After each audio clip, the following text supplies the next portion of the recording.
Hello! This is a quick video to talk through the systems we put in place for Scottish Borders Council within Office 365 through Glow. So when you log into your Glow, you'll be met with your Launchpad. The way we're kind of pushing people is to come down to the third one, which is the Local Authority Launchpad, so Scottish Borders Council, that we're able to personalise with things just for the borders. So where I'll show you first is the SharePoint called SBC Central. So we click this.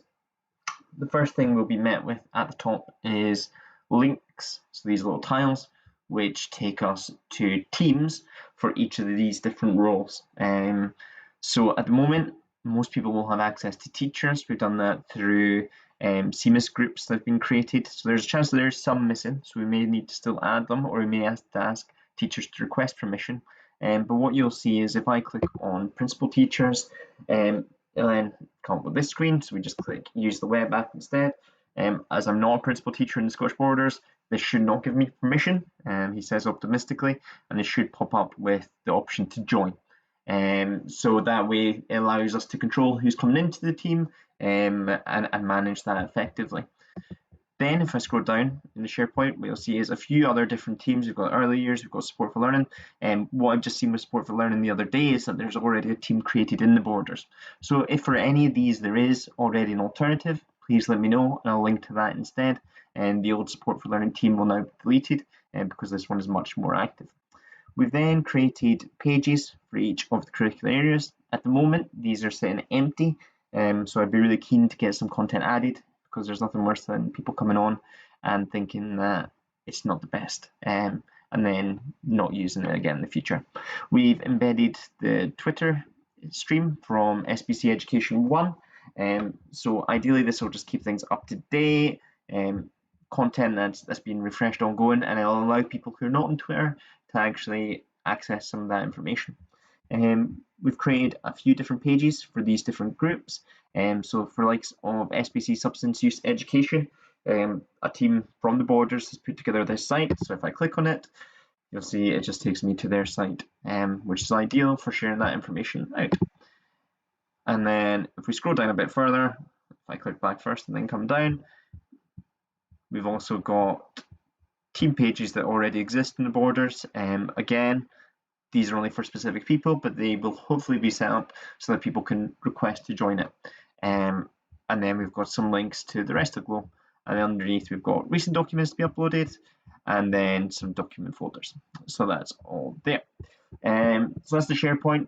Hopefully there's scope to go it further. Really easy to do, and I'll create a short video showing how that can be added to for future use. The key area I would say is if I go to teachers, and I'll click use the web app. So ideally for me, when it comes to all teachers having their iPads especially, this is probably a fantastic communication tool.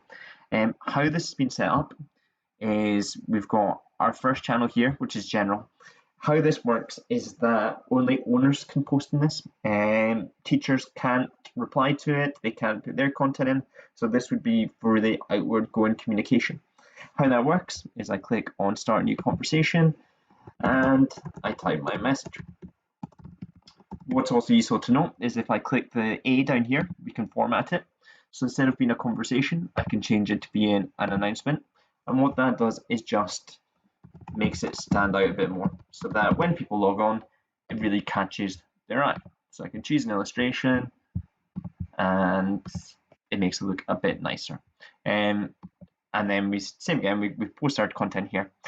What happens is if somebody posts on the SBC Central team, this channel, it goes to all the other teams as well.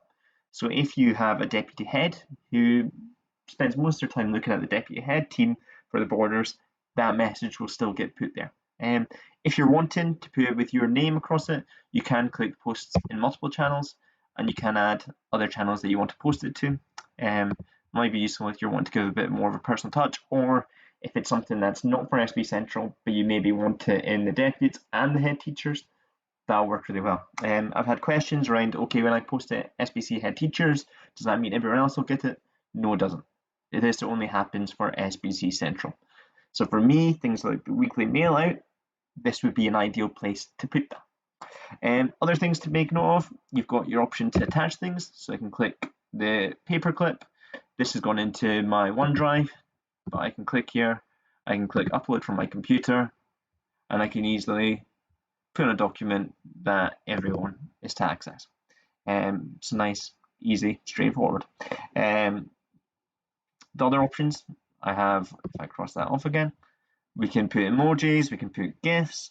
The other thing I would probably say would be really useful is that you've got the option to meet now.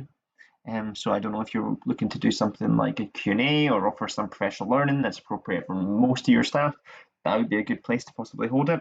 So when I click this, I'll click yes, you can see that it starts to pop up here with my video, and because of my laptop, for some reason it's went the other way. Works a lot better in Chrome rather than Internet Explorer, so I'd recommend that.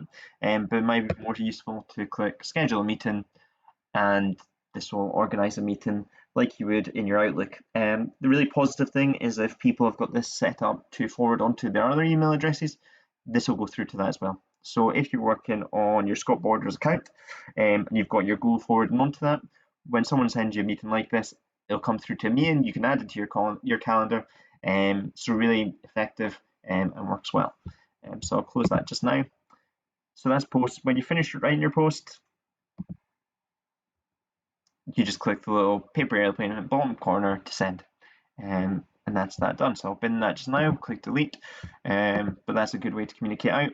We've then got these channels for the moment from me are hidden, but I'll quickly do a little bit of work to make sure that people can see that. We've put a channel for Inspire, and we've also put a channel for collaboration and discussion.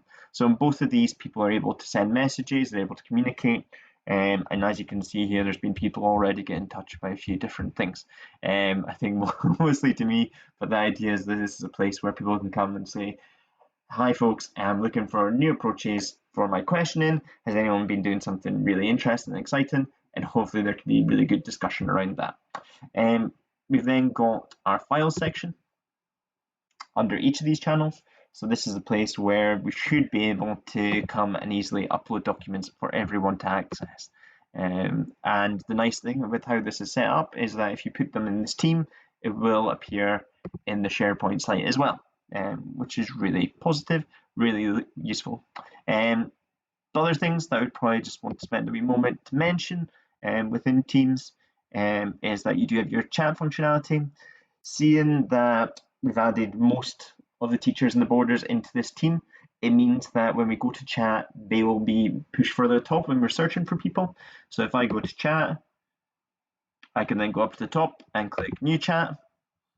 And I know Ailey is in that team, so when I search for Ailey Mackay, she should be coming up close to the top. Okay, so once we're in chat, this is just like sort of instant messaging. You've got the same options down at the bottom. You can share files, you can collaborate on those files together, and you can have multiple people within one chat.